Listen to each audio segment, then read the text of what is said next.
शिव पुराण परिचय का अध्याय 8। सदाचार, शौचाचार, स्नान, ब्रह्म धारण, श्रद्धा वंदन, प्रणव जप, गायत्री जप, दान, न्यातः, धनोपार्जन तथा अग्निहोत्र आदि का विधि एवं महिमा का वर्णन।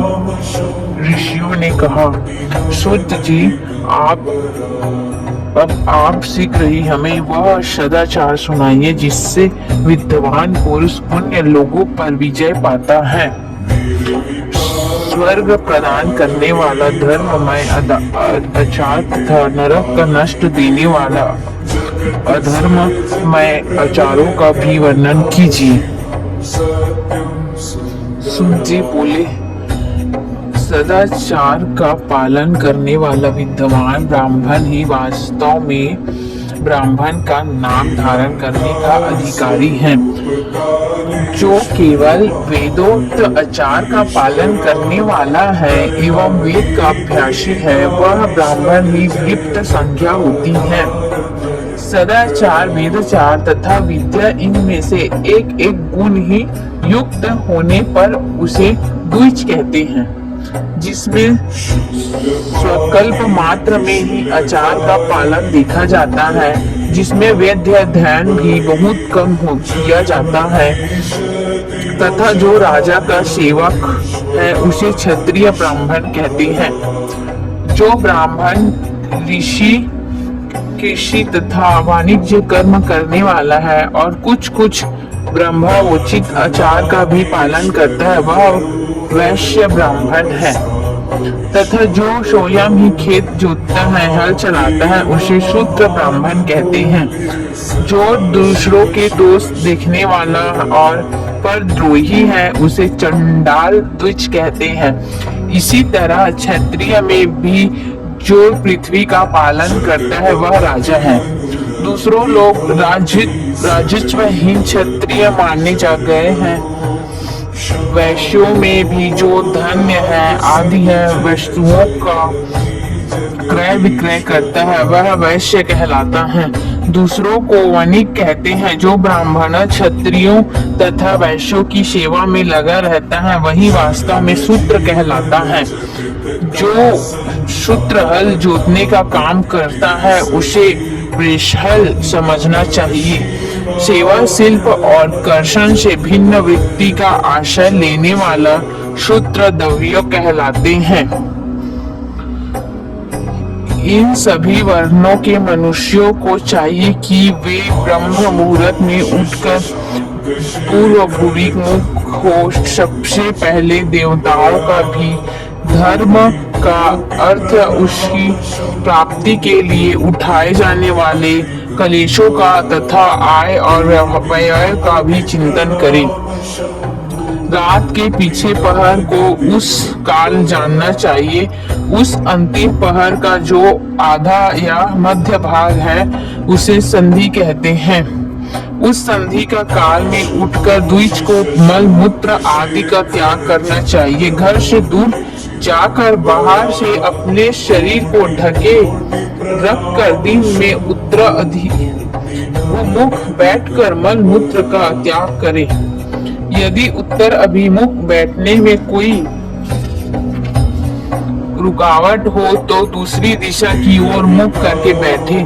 जल, अग्नि, ब्राह्मण आदि तथा देवताओं का सामना, बचना, बैठना, मल त्याग करना, उठने पर भी उस मल को न देखे। तदंतर जलाशय से बाहर निकाले हुए जल से ही गुदा की शुद्धि करे, अथवा देवताओं, पितरों तथा ऋषियों के तीर्थों में उतरे बिना ही प्राप्त हुए जल से शुद्धि करनी चाहिए। गुदा में 7, 5 या 3 बार मिट्टी लगाकर उससे धोकर शुद्ध करे। लिंक में ककोड़ों के फल के बराबर मिट्टी लेकर लगाए और उसे धो दे, परंतु गुदा में लगाने के लिए एक पसंद मिट्टी की आवश्यकता होती है। और लिंग और गुदा की शुद्धि के पश्चात उठकर अंतरित्र जाए और हाथ पैरों की शुद्धि करके 8 बार कुल्ला करे, जिसे किसी वृक्ष के पत्ते से अथवा उसके पत्तल से काष्ठ से जल के बाहर दत्वन करना चाहिए। उस समय तर्जनी उंगलियों उपयोग न करें। यह दंत शुद्धि का विधान बताया गया है। तदंतर जल संबंधित देवताओं को नमस्कार करके मंत्र पाठ करते हुए जलाशय में स्नान करें। यदि कंठक या कमरत पानी में खड़े होने की शक्ति न हो तो घुटनों तक जल में खड़े हो जाने अपने ऊपर जल छिड़क कर मंत्र उच्चारण पूर्वक स्नान कार्य संपन्न करें। विद्वान पुरुष को चाहिए कि वहां तीर्थ जल से देवताओं आदि का स्नान तर्पण भी करें।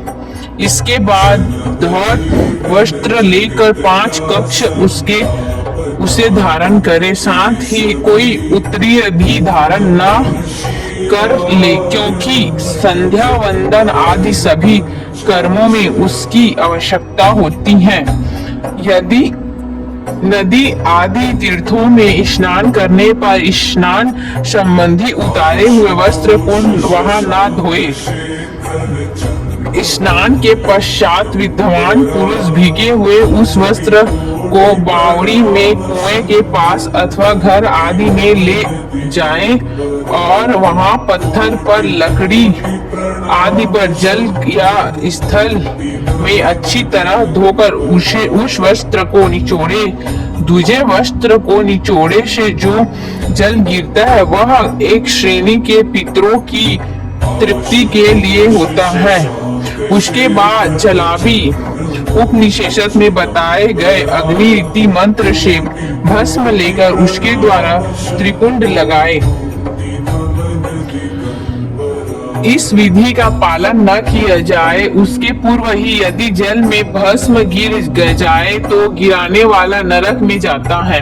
यादव ही इत्यादि मंत्र से पाप शांति के लिए सिर पर जल छिड़के तथा यश इस मंत्र पढ़ के पैर पर जल छिड़के। इसे संधि प्रोक्षण कहते हैं। इत्यादि मंत्र में 3 ऋचाएं हैं और प्रत्येक ऋचा में गायत्री छंद के 3-3 चरण हैं। इसमें से प्रथम इच्छा के चरण का पाठ करते हुए क्रमशः पैर, मस्तक और हृदय में जल छिड़के। दूसरी ऋचा के 3 चरणों को पढ़कर क्रमशः मस्तक, हृदय और पैर में जल छिड़के तथा तीसरी ऋचा के 3 चरणों का पाठ करते हुए क्रमशः हृदय, पैर और मस्तक का जल से प्रोक्षण करे। इसे विद्वान पुरुष मंत्र स्थान मानते हैं। किसी अपवित्र वस्तु के किंचित स्पर्श हो जाने पर, अपना स्वास्थ्य ठीक न रहने पर, राजा और राष्ट्र पर भय उपस्थित होने पर तथा यात्रा काल में जल की उपलब्धि न होने की विवशता आ जाने पर मंत्र स्नान करना चाहिए। प्रातः जल सूर्यस्य मनुष्य इत्यादि सूर्य के तथा सायंकाल अग्निश्य मनुष्य इत्यादि अग्नि संबंधित अनुवाक से जल का आचमन करके पुनः जल से अपने अंगों का प्रोक्षण करे। मध्यम काल में भी आप पुनः इस मंत्र से आचमन करके पुनः प्रोक्षण या मार्चन करना चाहिए। प्रातः काल की संध्योपास और गायत्री मंत्र का जाप करके 3 बार ऊपर की ओर सूर्योदय को अर्घ्य देना चाहिए। ब्राह्मणों मध्य काल में गायत्री मंत्र के उच्चारण पूर्वक सूर्य को एक ही आर्घ्य देना चाहिए। फिर सायंकाल आने पर पश्चिम की ओर मुख करके बैठ जाए और पृथ्वी पर ही सूर्य के लिए अर्घ्य दे, ऊपर की ओर नहीं। प्रातः और मध्यम काल के समय अंजलि के अर्घ्य जल लेकर अंगुलियों की ओर से सूर्योदय के लिए अर्घ्य दे। फिर उंगलियों के छिद्र से ढलते हुए सूर्य को देखे तथा उनके लिए श्राद्धा प्रदक्षिणा करके शुद्ध आचमन करे। साया काल में सूर्यास्त 2 घड़ी पहले की हुई संध्या विफल होती है, क्योंकि वह साया और संध्या का समय नहीं है। ठीक समय पर संध्या करनी चाहिए, ऐसे शास्त्र की आज्ञा है। यदि उपासना किया बिना दिन बीत जाए तो प्रत्येक समय के लिए क्रमशः प्रायश्चित करना चाहिए। यदि एक दिन बीते तो प्रत्येक बीते हुए संध्या काल के लिए नित्यम अतिरिक्त 100 गायत्री मंत्र का अधिक जाप करे। यदि नित्य कर्म के लुप्त हुए 10 दिन के अधिक बीत जाए तो उसके प्रायश्चित रूप में 1,00,000 गायत्री मंत्र का जाप करना चाहिए। यदि एक मस्तक निष्कर्म छूट जाए तो पुनः अपनी उपनयन संस्कार कराएं।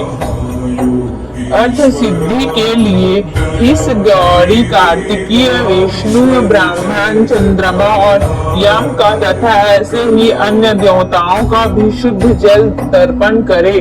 फिर तर्पण करे कर्म को ब्राह्मण करके शुद्ध आचमन करे।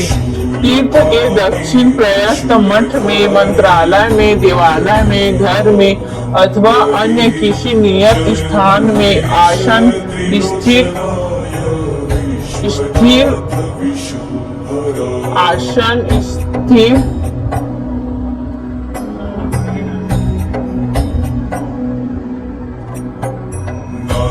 नागेश्वर हरोहर पाप साप विशाप। इसी प्रकार रोजाना शिव पुराण पाठ के अध्याय के लिए मेरे चैनल को सब्सक्राइब करें और बेल आइकन को प्रेस करें।